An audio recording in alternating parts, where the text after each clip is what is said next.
우리 나눔지 다 받으셨죠? 오늘 설교 제목이 무엇입니까? 성령을 속이지 말라. 앞에 우리 인사할 때 질문을 큰 소리로 읽읍시다. 그렇게 했으니까 이제 큰 소리로 읽어보겠습니다. 질문 1번 시작. 성가대는 열심히 읽으려고 노력하는데 밑에 있는 분들은 아직 1번 다시 한번 읽겠습니다. 시작. 속여본 적이 있습니까? 거짓말 해보신 적이 있습니까? 굉장히 좀 도전적인 질문 같은데, 속이고 거짓말하는 게 이게 굉장히 광범위한 얘기예요. 우리가 흔히 새빨간 거짓말 아니면은 선의의 거짓말 그런 것도 있고, 그 다음에 운동 경기 중에 야구라는 경기가 있습니다. 근데 미국은 야구가 굉장히 아주 흥행을 합니다. 사람들이 야구에 굉장히 좋고, 우리나라 선수들 중에 잘하면은 미국 메이저리그로 진출하잖아요. 돈도 굉장히 많이 받고. 그만큼 미국은 야구를 굉장히 좋아합니다. 근데 비슷한 혈통과 문화를 가지고 있는 영국에서는 야구를 싫어합니다. 야구를 안 해요. 그 이유가 뭐냐면은 영국 사람들이 생각할 때 우리는 신사인데 어떻게 신사가 이 도둑놈 야구를 하느냐, 운동을 하느냐. 야구에는 훔친다는 게 공식적으로 허용이 되는 거예요. 도루가 있죠, 도루. 도루, 이게 훔치는 게 공식적으로 허용되는 경기가 야구입니다. 그래서 우리는 그 속이고 훔치는 그런 경기는 못하겠다 해가지고 영국은 야구를 안 하는 거예요. 야구를 좋아하고 야구를 안 하는 거예요. 그것이 어떻게 보면은 속이고 훔치고 이런 게 또 개입될 수도 있는, 우리 생활 속에 굉장히 광범위하게 이렇게 지금 파급되어 있는 거예요. 근데 문제를 좀 좁혀가지고 질문 2번 한번 읽어보겠습니다. 시작.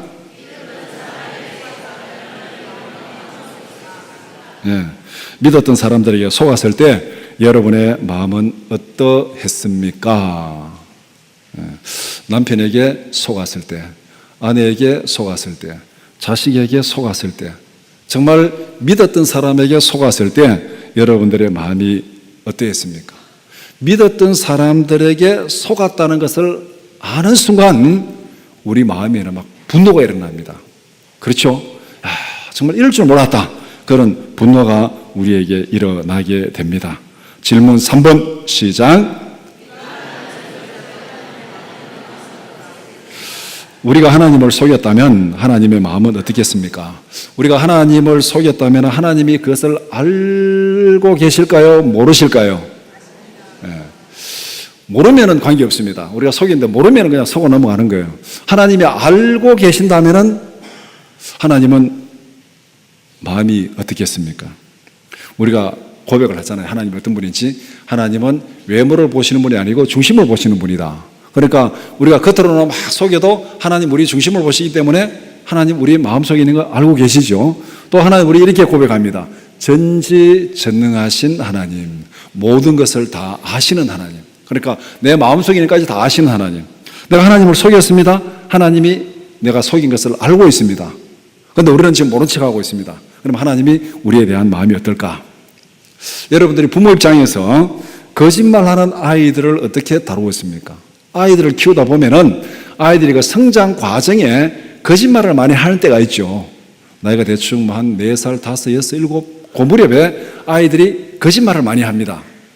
흔히 말해서 우리가 아기가 있어서 아니라 거짓말을 많이 하는데, 그 거짓말하는 아이들을 여러분들이 어떻게 다루고 있습니까? 부모 입장에서 거짓말하는 순간 너 왜 그랬어? 하고 꾸중하고 때리고 뭐라 하고 그렇게 하는 부모도 있고, 또 거짓말하는 것을 알면서도 거짓말했다는 걸 내가 지금 알고 있다는 걸 은근히 넌지시 알려주면서 그냥 기다리고 참는 부모도 있습니다.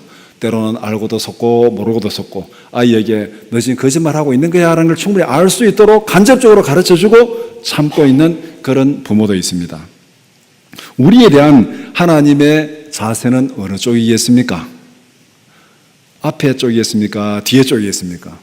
거짓말하는 순간 팍 징계를 한다든지, 거짓말하는 거 알고 있으면서도 넌지시 알려주면서 기다리고 있는지. 아마 하나님은 뒤쪽이겠죠. 우리를 향하신. 알고는 있습니다. 그래서 때로는 말씀으로, 때로는 여러 가지 상황으로 우리에게 분명히 가르쳐주면서 기다리고 계시는, 만약에 하나님께서 우리가 거짓말할 때마다, 속일 때마다 즉각적으로 징계를 했다면은 아마 오늘 여기에 나와서 예배 드리는 사람이 거의 없을 것입니다. 아마 사망 아니면 중상 정도 그래야 되겠죠. 하나님은 알고 계시지만은 기다리고 계신다는 거. 기다리고 계신다는 거. 부모가 아이들 거짓말할 때 이렇게 잘 교육시키면서 기다리는 그런 사랑의 모습이 바로 하나님의 모습이다. 그렇게 볼 수 있습니다. 질문 4번 시작.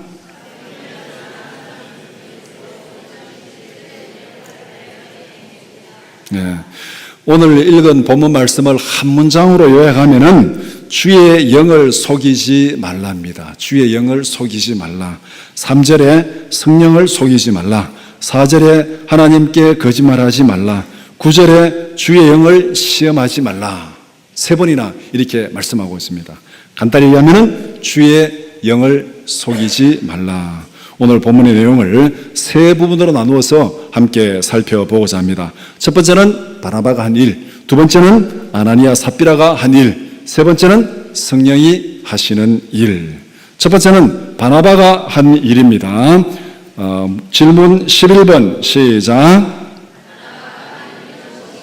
네, 바나바가 한 일은 무엇입니까? 오늘 본문 4장 37절에 이렇게 말씀하고 있습니다. 같이 읽어보겠습니다. 시작. 그가 밭이 있음에 팔아 그 값을 가지고 사도들의 발 앞에 두니라.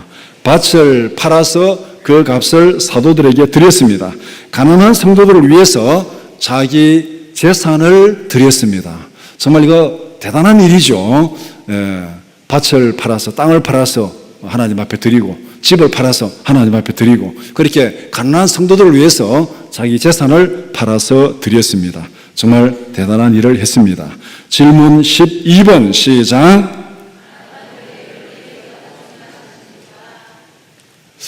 다시 한번 읽겠습니다. 이쪽 부분이 소리가 잘 안 나고 이쪽은 잘 나는데 이쪽이 좀 덜 나는 것 같아요. 12번 시작. 네, 우리 하나님의 말씀 들다면 우리가 이 설교에 적극적으로 참여하는 의미에서 앞으로 열심히 힘을 내서 읽어 주시기 바랍니다. 바나바는 왜 그렇게 했다고 생각하십니까? 바나바는 왜 자기의 밭을 팔아서 사도들의 발 앞에 두었습니까? 그 이유를 밝히지 않습니다. 내가 이런 이유 때문에 드립니다. 목적 헌금할 때 자금으로 써주세요, 구제로 써주세요, 이래가지고 목적을 밝히고 한 건 아니에요. 그런데 오늘 본문에 앞에 4장 32절에서 35절 말씀을 이렇게 읽어보면은 바나바가 왜 그렇게 했는지 거기서 우리가 이유를 충분히 알 수가 있습니다. 믿는 성도들이 모두가 성령이 충만했습니다. 물건을 서로 통용했습니다. 자기 재물을 자기 것이라고 주장하지 않았습니다. 그래서 믿는 자들 중에 가난한 사람들이 없었다. 왜냐하면 밭이나 집이 있는 사람은 팔아서 그것을 사도들에게 드렸고, 사도들은 사람들에게 필요한 대로 그것을 나누어 주었습니다. 그러니까 그 사람들은 부족함이 없이 그렇게 살아갔습니다. 바나바는 가난한 사람들을 위해서 자기 재산을 드린 대표적인 사람입니다. 그러니까 35절까지 초대교회에 살아가는 사람들의 모습이 이랬다. 그리고 그게 대표적인 사람이 바나바가 이런 일을 했다. 그 바나바의 케이스를 하나 구체적으로 들어서 설명하는 것이 오늘 본문의 흐름입니다. 그러니까 바나바는 가난한 사람들을 위해서 자기 재산을 드린 여러 사람들 중에서 대표적으로 소개된 한 사람이 바나바다. 그렇게 말할 수 있습니다. 바나바는 성령이 충만한 사람이었습니다. 가난한 사람들을 위해서 자기 밭을 팔아서 사도들에게 드렸습니다. 질문 13번 시작. 바나바가 자신의 재산을 드린 결과는 무엇이었습니까? 바나바가 물질로 헌신한 결과를 두 가지로 설명할 수 있습니다. 첫 번째는 공동체에 큰 유익을 끼쳤습니다. 34절에 그 중에 가난한 사람이 없어졌습니다. 32절에 모두가 한마음 한뜻이 되어서 물건을 서로 통용하게 되었습니다. 이것이 초대교회 성령이 충만한 그때 분위기입니다. 그러니까 우리가 어떤 일을 할 때 한 사람이 어떤 일을 시작하면 옆에서 그래 하자고 막 이렇게 지지하고 함께 협력하면은 그 일이 더 이렇게 번성해지는데, 어떤 사람이 좋은 일을 계획하고 시작했는데 옆에 있는 사람들이 그거 안 된다고 막 비판하고 막 엉뚱한 소리 하고 안 하면은 그것이 흐지부지 사라지는 거죠. 그런데 바나바는 이 초대교회 성령이 충만한 그 교회 분위기에 아주 이 주도적인 역할을 하면서 자기 밭을 팔아서 사도들 앞에 드리는 그런 주도적인 역할을 했습니다. 그래서 이 교회 공동체 안에서 서로 물건을 통용하고 가난한 사람들이 없고 부족함이 없이 살아가는 굉장히 공동체를 세우는 그런 일을 했습니다. 두 번째는 개인적으로도 큰 칭찬을 들었습니다. 36절에 사도들로부터 바나바라는 별명을 얻게 되었습니다. 그러니까 바나바는 그 사람의 이름이 아니고 별명입니다. 그 사람의 이름은 요셉입니다. 요셉인데 계속 그 뒤에 성경은 바나바라 바나바라 그렇게 얘기합니다.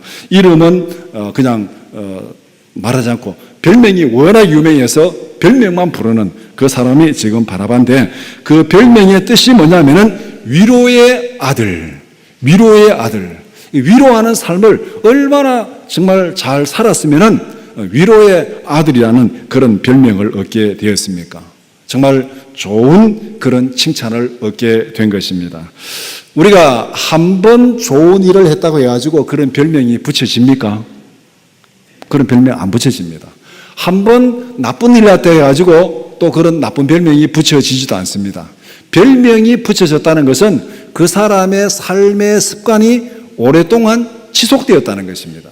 그러니까 바나바가 위로의 아들이라는 별명을 사도들로부터도 받았고 성도들로부터도 그런 별명을 받았다면은 바나바가 밭 한번 팔아가지고 재산을 바쳤다고 해가지고 위로의 아들이라는 별명을 받은 게 아니라는 거예요.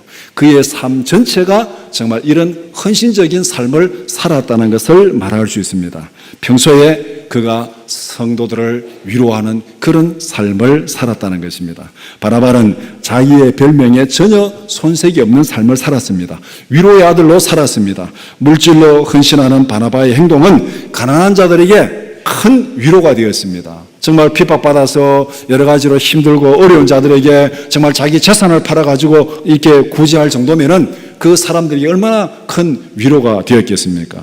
동시에 바나바는 가난한 자들뿐만 아니라 소외당하는 자들에게도 굉장한 위로자가 되었습니다. 그 대표적인 경우를 사도행전에서는 바울을 베드로와 연결시킨, 사도들과 연결시킨 사람이 바나바라고 그렇게 소개합니다. 바울은 복음을 핍박하고 예수 믿는 사람들을 잡아서 감옥에 넣고 죽이는 그 일에 적극적으로 나선 사람입니다. 그러다가 부활하신 주님을 만나고 그가 예수를 믿게 되었습니다. 그런데 그가 예수 믿은 그것을 예수 믿는 사람들은 아무도 인정하지를 않습니다. 저게 거짓말로 예수 믿는 척하고 우리를 잡아다가 죽이려고 하는 것이다. 그렇게 거짓으로 알고 아무도 이 바울과 상종하려고 하지 않았습니다. 그러니까 바울은 굉장히 고독한 사람이 된 거예요. 이 핍박하는 사람들이 있다가 돌아섰으니까 그 사람들에게서도 그는 왕따가 됐고, 또 그렇다고 해가지고 예수 믿는 사람들이 자기를 환영하고 받아주는 것도 아니고 그것도 안 받아주니까 바울은 여기에도 속하지 못하고 저기에도 속하지 못하는 굉장히 외로운 그런 상황에 놓이게 되었습니다. 그 바울을 데려다가 사도들과 연결시켜준 사람이 바나바였습니다. 그리고 바울이 고향에 내려가서 거기에 혼자 낙향에서 있을 때 이 바울이 가지고 있는 그 재능과 능력을 잘 알고 바나바가 또 다소까지 가가지고 바울을 데리고 안디옥에 와서 둘이서 1년 동안 열심히 가르치고 복음을 전해서 안디옥 교회가 굉장히 부흥하는 그런 역사가 나타났습니다. 이 일로 인해 가지고 바울이 나중에는 이방 선교로 나가서 정말 사도행전 후반부를 장식하는 그런 선교의 주역이 되는 그런 일을 하게 한 사람이 바로 바나바였습니다. 그러니까 바나바는 가난한 자들에게 위로가 되었고 또 소외당한 자들에게 먼저 찾아가서 그들을 위로하고 함께 일하고 함께 생활할 수 있도록 만들어주는 그런 위로의 아들답게 살아갔습니다. 그리스도의 몸된 교회를 세우고 성도를 세우는 일에 그는 전적으로 헌신한 그런 삶을 살았습니다. 여러분들은 어떤 별명을 얻기를 원하십니까? 사기꾼, 거짓말쟁이, 이런 별명을 얻기를 원하는 분은 아무도 없겠죠. 예. 여러분들은 나름대로 다 좋은 별명을 얻기를 원하십니다. 여러분들은 오늘부터 한번 마음에 정하시기 바랍니다. 나는 이런 별명을 얻기를 원한다. 그러면은 그런 별명을 얻기를 위해서 어떻게 살아야 되겠습니까? 여러분들이 원하는 별명이 있잖아요. 그것이 나 이런 별명이 좋겠다. 그러면 그런 별명을 얻기 위해서는 그런 삶을 살아야 사람들이 그런 별명을 붙여줍니다. 내가 그런 별명을 얻고 싶다 해가지고 그렇게 붙여주는 게 아니죠. 아름다운 이름을 남기는 여러분들이 되기를 축복합니다. 좋은 별명을 남기는 것이 아름다운 이름을 남기는 거예요. 호랑이는 죽어서 가죽을 남기고 사람은 죽어서 이름을 남긴다는데 그 이름이 뭐냐면 별명이에요. 별명. 좋은 별명을 남기는 여러분들이 되기를 축복합니다. 두 번째는 아나니아 삽비라가 한 일입니다. 질문 21번 시작. 아나니아와 삽비라는 어떤 일을 하였습니까? 1절에 보면은 아나니아 삽비라도 그들의 땅을 팔았습니다. 앞에 바나바가 한 일하고 아나니아 삽비라가 한 일을 이렇게 둘이 대조를 시켜보면은 비슷한 것이 있고 다른 점이 있습니다. 오늘 본문은 그걸 딱 대조를 시켜주는 거예요. 2절에 땅을 판 값 중에서 얼마를 감추고 나머지를 사도들의 발 앞에 드렸습니다. 그런데 땅을 팔아서 일부를 드리든 전부를 드리든 그것까지는 문제가 되지 않습니다. 여기까지는 아무런 문제가 없어요. 어쨌거나 땅을 팔아가지고 내가 그 중에서 얼마를 내가 가난한 사람들을 위해서 드린다는 것은 이거는 대단한 일을 한 것입니다. 땅을 팔았다는 것 자체가 대단한 일을 한 거죠.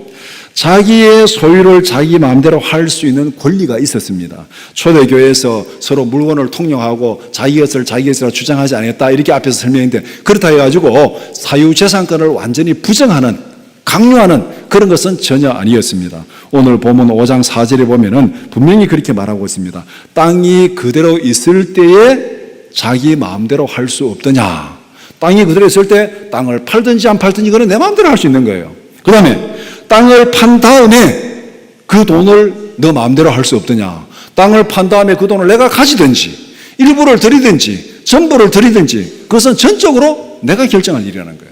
그러니까 땅을 가지고 있을 때도 내 마음대로 할 수 있고 땅을 판 다음에도 내 마음대로 할 수 있고 그러니까 이 사유재산권에 대한 권리를 충분히 보장한다는 것입니다. 그러니까 아나니아 삽비라가 막 그것을 억지로 팔아가지고 드려야 될 강요하는 경우는 전혀 없고 강요받을 이유도 없었다는 겁니다. 문제는 일부를 드리면서 전부를 드렸다고 속인 것에 문제가 있습니다. 3절에서 베드로가 아나니아에게 지적을 했습니다. 8절에서 베드로가 삽비라에게 이것이 전부냐고 물었습니다. 전부라고 대답을 했습니다. 일부를 드린 것이 문제가 아니라 속인 것이 문제입니다. 일부를 드려도 그것은 정말 대단한 일이죠. 땅을 팔아서 반이라도 뚝 잘라가지고 정말 이 구제 헌금으로 드린다는 것은 굉장한 일입니다. 그런데 문제는 일부를 드리면서 전부를 드린 것처럼 속인 것이 지금 아나니아 삽비라가 한 일입니다. 질문 22번 시작. 아나니아와 삽비라는 왜 그렇게 했다고 생각하십니까? 왜 땅 판 값의 일부를 드리면서 전부를 드렸다고 속였겠습니까? 아나니아 삽비라가 그렇게 행동한 이유를 오늘 본문에서 한 두 가지 정도로 한번 추려볼 수 있습니다. 첫 번째는 다른 사람들로부터 인정받고 싶은 욕심이 굉장히 강했습니다. 성령에 충만한 모든 성도들이 자신의 물건을 서로 통용했습니다. 바나바는 헌신적인 삶을 통해서 굉장히 큰 칭찬을 받고 사람들로부터 인정을 받았습니다. 그 모습을 바라본 아나니아 삽비라는 심리적인 부담을 느꼈을 수도 있을 것입니다. 다른 사람들이 밭을 팔아서 이렇게 사도들 앞에 드리니까 우리도 밭이 있는데 이걸 좀 팔아가지고 드려야 되지 않느냐 그런 심리적인 압박도 느꼈을 것이고 또 한편으로는 바나바가 그런 일을 통해 가지고 사람들로부터 굉장히 인정을 받고 칭찬을 받으니까 나도 저렇게 인정받고 칭찬받고 싶다 그런 욕구가 아마 아나니아 삽비라에게 굉장히 강하게 작용을 했을 것입니다. 왜냐하면 밭을 팔아서 드린 것을 보면은 분명히 그렇게 한 거죠. 그런 인정받고 싶은 욕구가 없으면은 밭을 팔 일도 없고 남들이야 그래 하든 말든 나는 그냥 내대로 살아간다 하고 그래 살아가면 되는데 그것을 팔아가지고 드린 것을 볼 때에 분명히 그런 인정받고 싶은 욕구 또 한편으로는 또 심리적 부담도 느낄 수 있다는 겁니다. 두 번째는 돈에 대한 욕심을 극복하지 못했습니다. 다른 사람들로부터 인정받고는 싶고 돈에 대한 욕심도 있고 이 둘이 지금 충돌한 겁니다. 돈에 대한 욕심은 때로는 자기 안전에 대한 그런 불안 때문에 생길 수도 있습니다. 우리가 나이가 들수록 돈을 좀 모아두려고 그렇게 하는 그런 성향이 우리 모두에게 다 있잖아요. 왜냐하면 돈이 없으면 이 노후에 어떻게 살아갈 거냐, 노후를 생각하면 좀 이렇게 미리 좀 돈을 준비해야 된다. 그러니까 자기 안전에 대한 불안 때문에 이 돈에 대한 어떤 집착이 생길 수 있습니다. 그러니까 이 아나니아 삽비라 생각할 때 이 밭을 팔아가지고 다 드리고 나면은 우리는 어떻게 살라고? 그러니까 일부 좀 떼놓고 그 다음에 바치자. 일부 떼놓고 일부입니다 하고 드렸으면 문제가 없는데 두 가지 욕심이 딱 생긴 거예요.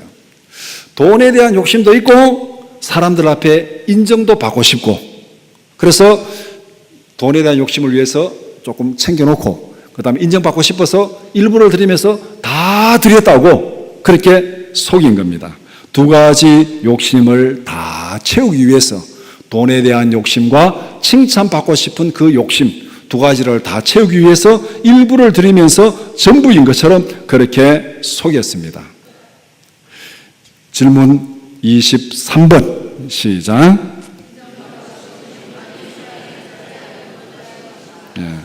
인정받고 싶은 욕망이 초래하는 부작용은 어떤 것입니까?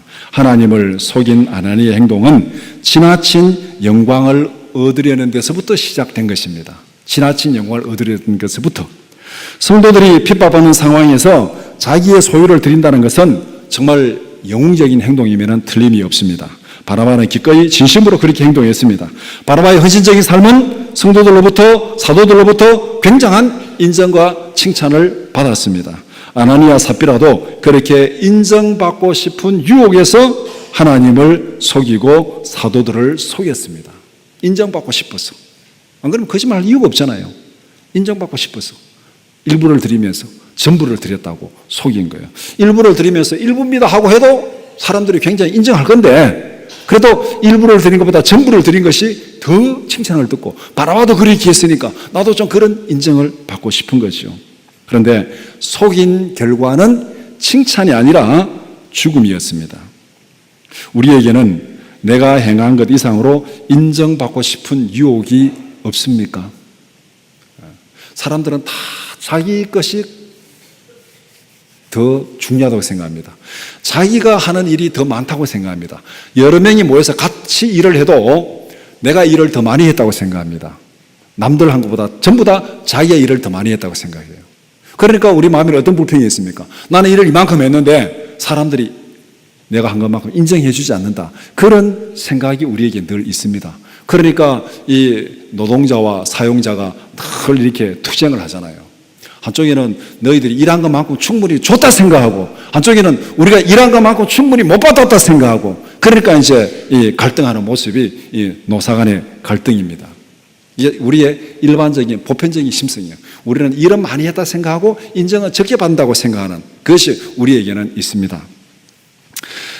우리에게는 내가 행한 것 이상으로 칭찬받고 싶은 그런 욕구가 다 있습니다. 있는데 이것을 얼마만큼 잘 걸러내느냐가 문제입니다.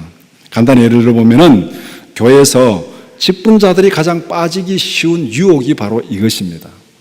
교회에서 직분을 세울 때 직분은 받고 싶고 행동은 거기에 따르지 못하고 그런 경우들이 사실 많이 있잖아요. 또 반대로 직분은 받았지만은 거기에 역할에 충성하지 못할 때 우리는 분명히 인정받는 것과 그 역할이 차이가 생긴다는 거죠. 우리는 이 부분에 있어서 우리의 심각성을 한번 생각해 봐야 됩니다. 내가 하나님 앞에 마땅한 직분을 받고 교회로부터 그렇게 세움을 받았다면 우리는 거기에 상응하는 그런 역할을 감당해야 된다는 것입니다. 이것이 우리가 행한 것 이상으로 인정받고 싶은 유혹에 빠지기 쉬운 덫일 수도 있습니다. 아나니아와 삽비라는 대단한 행동을 했습니다. 땅을 팔았습니다. 그 값의 일부를 사도들의 발 앞에 두었습니다. 땅을 팔아서 반을 드린다 해도 그것은 정말 대단한 행동이죠. 여기까지는 문제가 없습니다. 잘했습니다. 그러나 그들은 유혹을 이기지 못하고 죽음을 당하고 말았습니다. 땅값의 일부를 드리고 전부를 드린 것처럼 인정과 칭찬을 받기를 원했습니다. 자기들이 행동한 이상으로 인정받고자 하는 유혹을 이기지 못한 것입니다. 솔직하게 팔아서 이거 반입니다 하고 드렸으면은 그들은 칭찬도 듣고 뭐 문제가 전혀 없었어요. 근데 일부를 드리면서 전체입니다. 이게 문제였죠.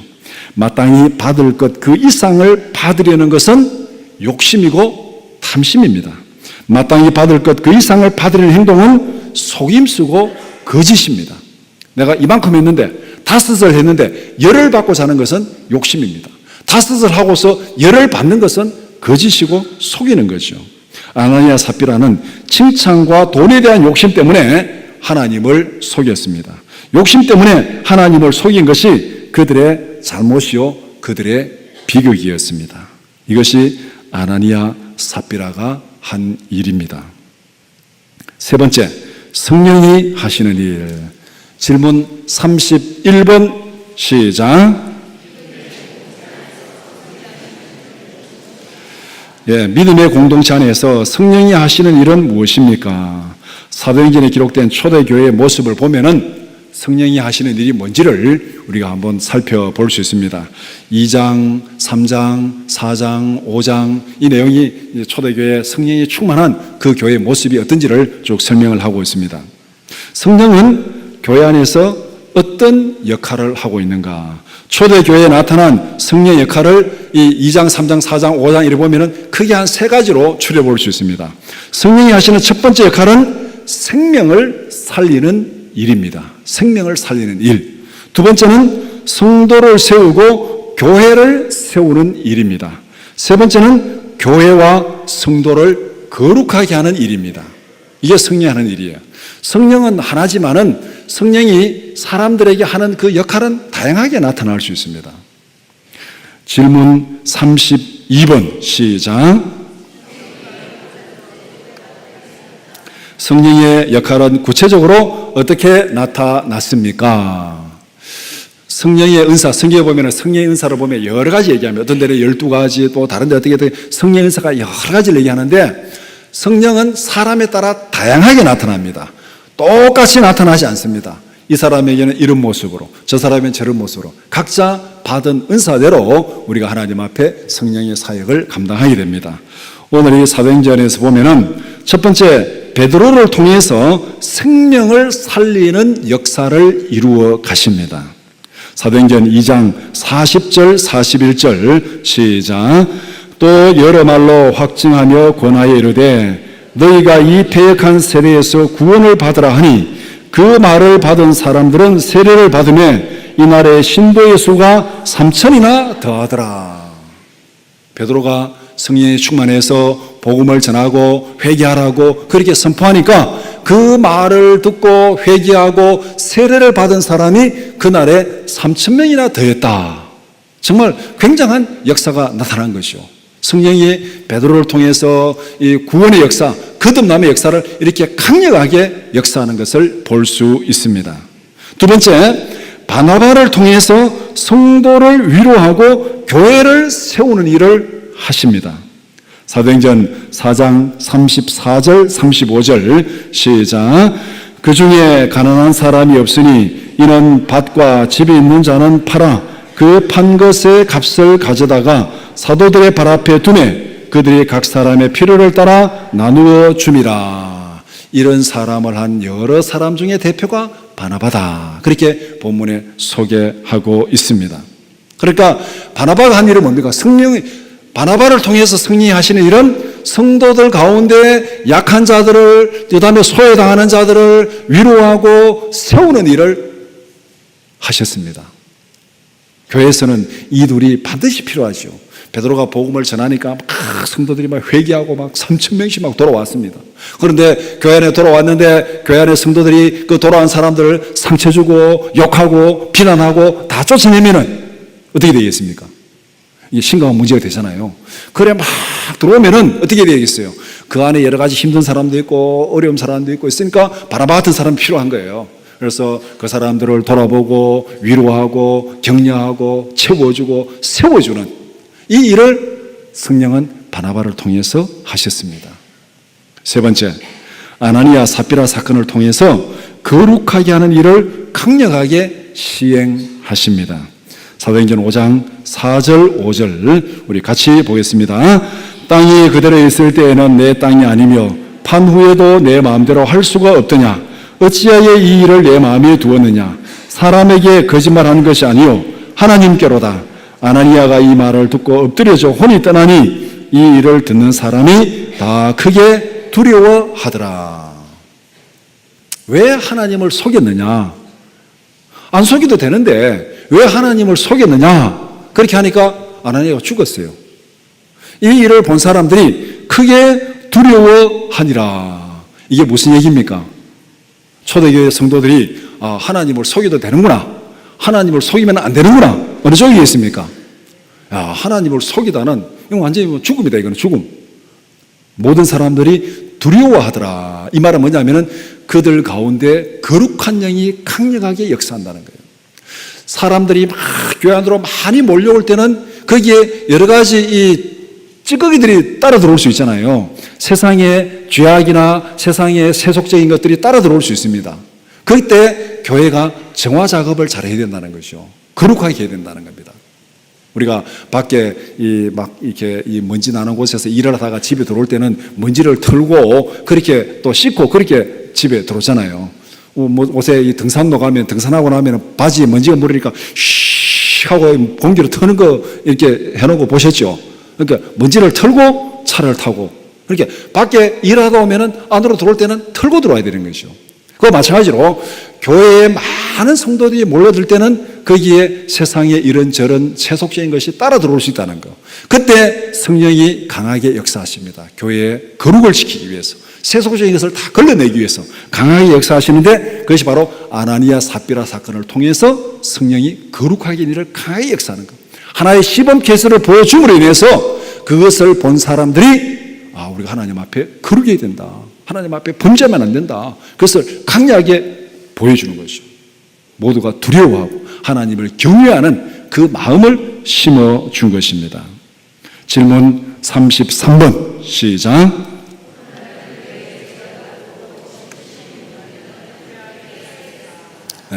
오늘날 교회에 죄가 들어오고 거짓이 통용된다면 어떻게 해야 되겠습니까?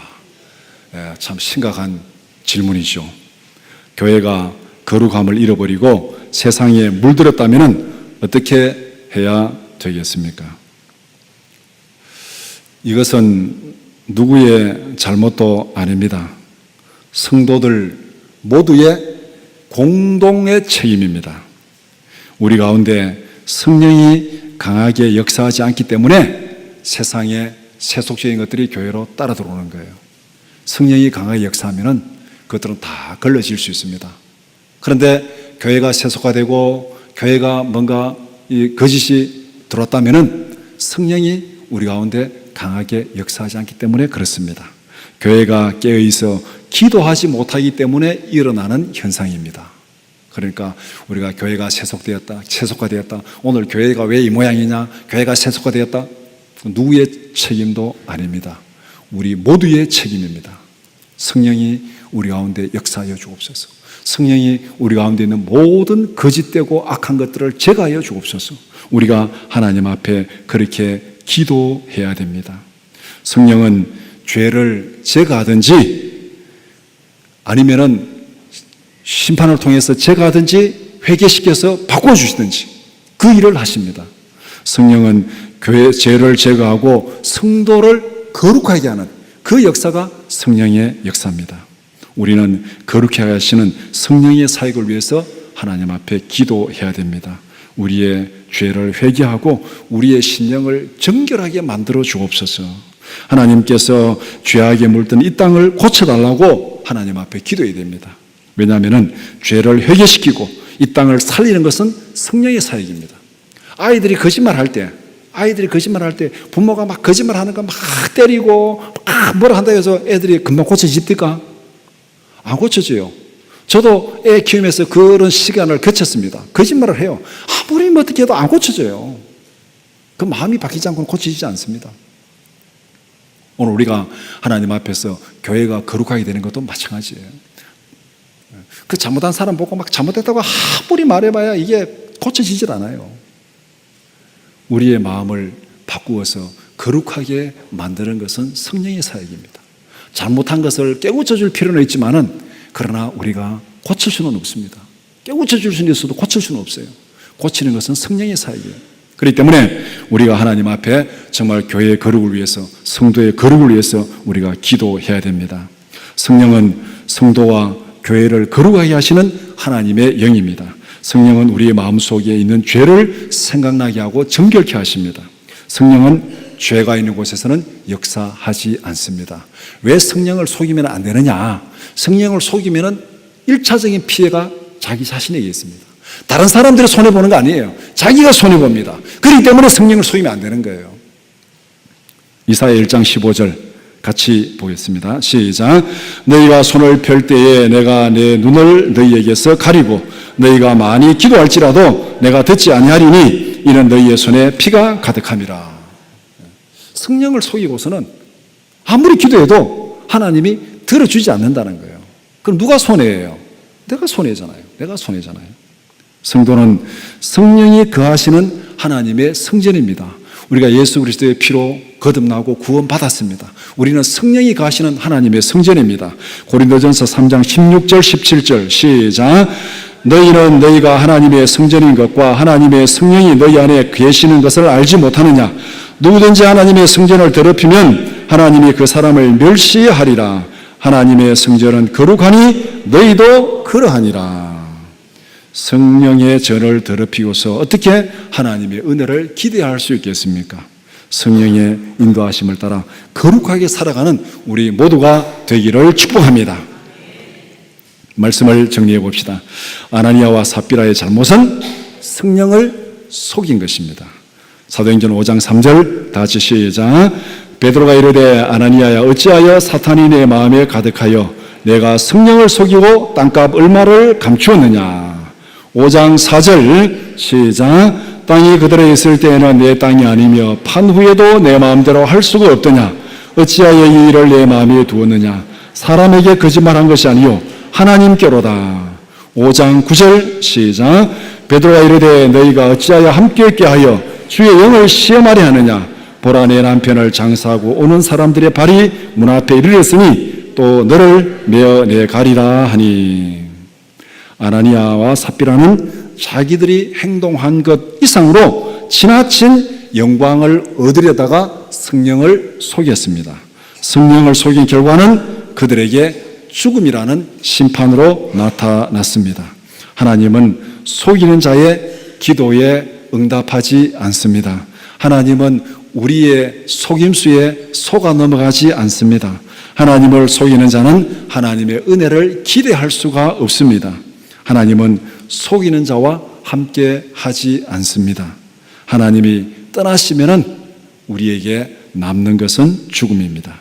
성령을 시험하려는 유혹에서 벗어나게 하옵소서. 이것이 우리의 날마다 기도가, 간절한 기도가 되어야 됩니다. 왜냐하면 우리가 살아가는 순간순간 하나님을 속이려는 그 유혹이 우리 앞에 있습니다. 순간순간 그 유혹이 있어요. 그럴 때 정말 우리가 성령을 속이려는 이 유혹에서 벗어나게 하옵소서. 우리의 중심을 보시는 하나님이 다 알고 계시는데, 전지전능하신 하나님이 다 알고 계시는데 하나님이 모르는 것처럼 그렇게 하려는 그런 유혹이 우리 안에 늘 있고 순간순간 우리에게 닥치기 때문에 성령을 시험하려는 유혹에서 벗어나게 하옵소서. 사람의 영광이 아니라 하나님의 영광을 구하는 우리 모두가 되기를 축복합니다.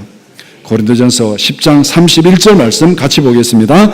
그런즉 너희가 먹든지 마시든지 무엇을 하든지 다 하나님의 영광을 위하여 하라. 이 말씀이 이 시간 우리의 믿음의 고백이요 믿음의 결단이 되기를 축복합니다. 기도드리겠습니다.